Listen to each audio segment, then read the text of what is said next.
Welcome to the deep dive. Today, we're tackling something I think weighs pretty heavily on a lot of parents, myself included.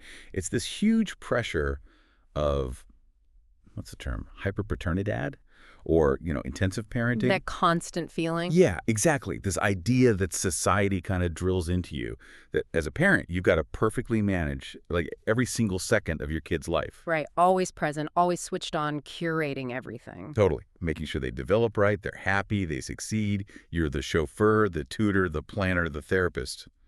It's endless. It is. Okay, let's unpack this. What if I told you that this very pressure, this constant drive to be present, might actually be doing more harm than good? Yeah, and what's fascinating here is how our intentions, which are, obviously good, deeply loving intentions, can sometimes lead us down a path that isn't optimal. Not for the kids, not for us. This deep dive is really about questioning that core belief that more hours equals better parenting. And let's be super clear up front. We're not talking about negligence here or checking out. No, definitely not. It's more about a smarter reevaluation, a conscious look at family time, maximizing the impact maybe, not just the minutes. Exactly. So for you listening, our mission today is basically to give you a new framework, something maybe a bit more conscious, maybe less exhausting. Hopefully. One that, really tries to balance everyone's needs, parents included. We're going to dig into the evidence, psychology, sociology, even some neuroscience. We'll look at why unstructured time might be amazing for kids, why your well-being is critical, and maybe redefine what quality time actually means. Yeah, try to pin that down. Our goal is to pull out the key stuff from the research, connect the dots for you, and hopefully offer a path to a more, intentional family dynamic. Okay, so let's jump into the first big insight, and this one. Well, this really pushes back against what most of us think. If the idea of less structured, supervised time sounds, wrong, like bad parenting, get ready. Because this first finding really flips the script on raising independent kids. We're talking about strategically dialing back the supervised, structured stuff. Okay. Giving kids space, room to breathe, figure things out, even just without a plan. Right. And the science behind this is pretty solid. It connects back to some foundational ideas in development. Like what? Well, think about Erickson's stages, how we develop a sense of self, or Deci and Ryan's self-determination theory. Oh, yeah. Autonomy, competence. Yeah. Those things. Exactly. Both theories basically say that feeling in control, autonomy, and feeling effective competence aren't just nice extras. They're essential for building a healthy identity. Okay. Makes sense. And there's direct evidence. There was this key study in 2015, Journal of Marriage and Family, really relevant. They looked at over 1,800 kids, ages like 3 to 11. And what they found was, well, it was pretty surprising. What was it? The sheer quantity of time mothers spent with their kids, it had very little link to the kids' grades, their behavior, or even their emotional well-being. Wait, really? The amount of time didn't matter much? Not in the way we assume. Wow. That's huge. So all that guilt about not enough hours may be misplaced. It suggests that, what did matter significantly was the quality of the interactions. Yeah. The warmth, the engagement, and get this, the mother's own mental well-being. The parent's well-being. Yeah. And think about what happens with unstructured, unsupervised time. Kids learn stuff they just don't learn otherwise. Like? Self-regulation, for one. No parent jumping in immediately. Conflict resolution, figuring stuff out with friends, or even just in their own head. Even battling boredom. We see boredom as bad, but it's actually a huge driver for creativity. Right. When there's nothing to do, they invent things. Precisely. Yeah. Their mind starts working. Independent thought blossoms there, way more than in some structured class. And the flip side, that sort of helicopter parenting, the constant hovering programming every minute. Yeah. The analysis links it to potentially higher anxiety, more depression, lower life satisfaction later on. In adulthood, it seems to stop kids developing their own internal compass. Their problem-solving muscles, that sense of, I can handle this. That's a powerful connection. We want to empower them, but maybe we're accidentally holding them back by being too present. It can happen. It's like always offering the ladder instead of letting them try to climb. Yeah. But it's not just about the kids, like you said. This impacts us, the parents, hugely. Because, let's be honest, you can't pour from an empty cup. You really can't. Our well-being matters too, and we sometimes forget that in the parenting chaos. Absolutely. And it raises that critical question. Can you really be present and patient and supportive if you're just depleted. Running on empty. Yeah, really. Yeah. Research consistently shows caregiver stress directly harms kids. The American Psychological Association, they talk a lot about parental burnout. I've heard that term. It's the state of just physical, mental, emotional exhaustion, and it really damages the parent-child bond. Yeah. Well, imagine a parent who's always exhausted, maybe even resentful, because they've given up everything, hobbies, friends, their own identity. That parent just has less capacity for the calm, steady, emotional support kids need. The bandwidth isn't there for patience, for empathy. I definitely hear that. I think a lot of listeners will resonate.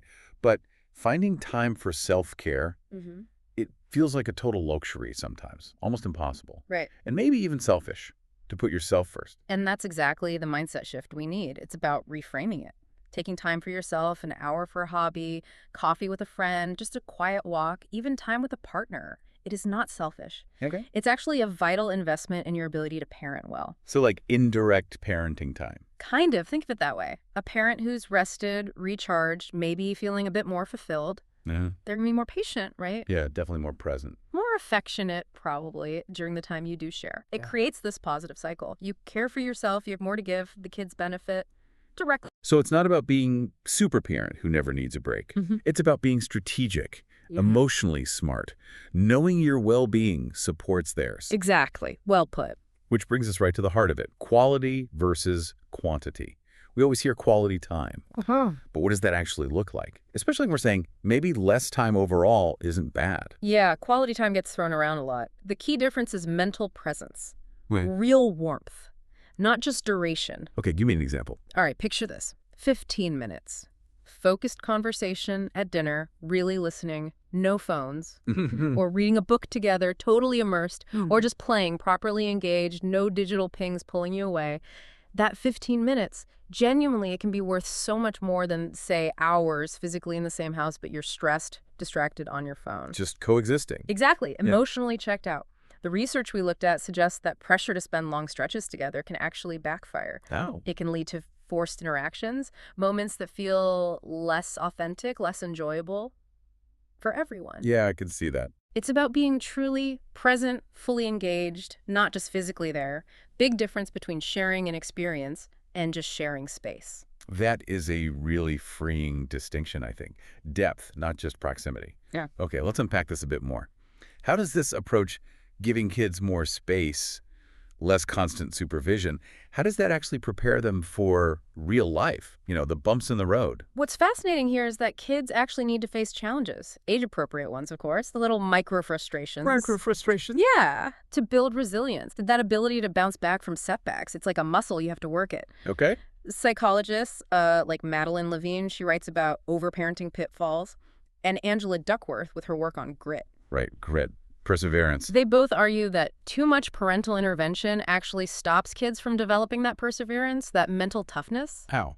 Well, imagine a kid building Legos, it keeps falling, or they're stuck on a math problem, or even just bored.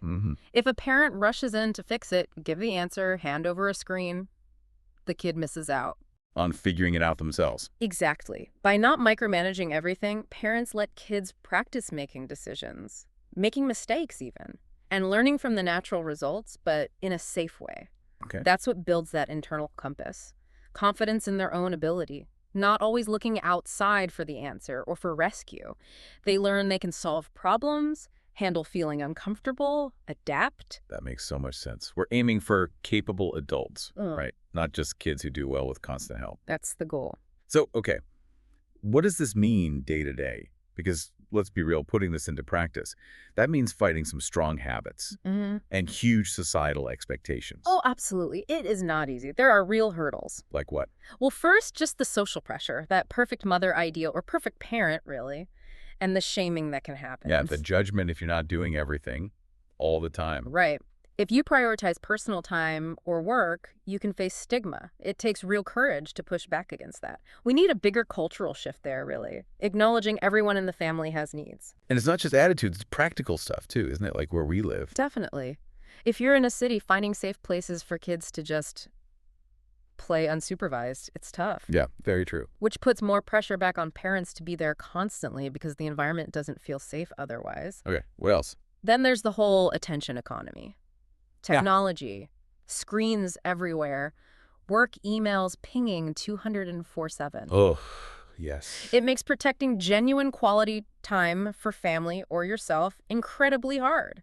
It's a constant battle against digital noise and demands. These are all such real modern pressures. Yeah. Things our parents maybe didn't face in the same way. No, the landscape has changed. And finally, there's the challenge of just finding the right balance, application. Because finding that optimal point is tricky, it's personal. Less time must never mean emotional distance or neglect. That's not the message. Right. Crucial distinction. The ongoing task is to carefully calibrate how much autonomy, based on the child's age, their personality, the situation, while always maintaining that strong, secure emotional connection, that safety net. So if we connect this to the bigger picture, it's about being strategic, conscious. It's not an excuse to disengage. It needs constant thought, calibration, communication, making sure they have space, but they always know you're their secure base. This has been, wow, really insightful and honestly kind of liberating. So to wrap things up, this idea of spending less time, it's not about neglect, not about loving less, not at all. Not at all. It's really a call for more conscious, maybe strategic parenting, optimizing our resources, time, energy, attention for everyone's good. Yeah. We've seen that the impact of parent time isn't just about hours clocked. It's about the quality of interaction and your well-being as a parent. Huge factors. Crucial. And that autonomy, even boredom, they're like essential nutrients for kids' creativity, resilience, their sense of self. Absolutely. And that parent well-being isn't a luxury. It's foundational. You need it to be the patient, affectionate parent you want to be. It's a prerequisite, really. Ultimately, the goal is raising independent, capable, emotionally healthy adults. And maybe that means giving them the space they need to actually grow into themselves instead of us constantly trying to shape them. Well said. And maybe that leaves a final thought, a question for you listening to ponder. If the end goal is nurturing these independent, capable people, what's one small, intentional adjustment you could maybe make this week? Something that invests a little less in doing for them and a bit more in truly being with them. And in doing that, nurture both their growth and your own well-being. It's that shift, isn't it? Away from micromanaging every moment, towards investing in real connection and building an environment where everyone, kids and parents, can flourish as individuals.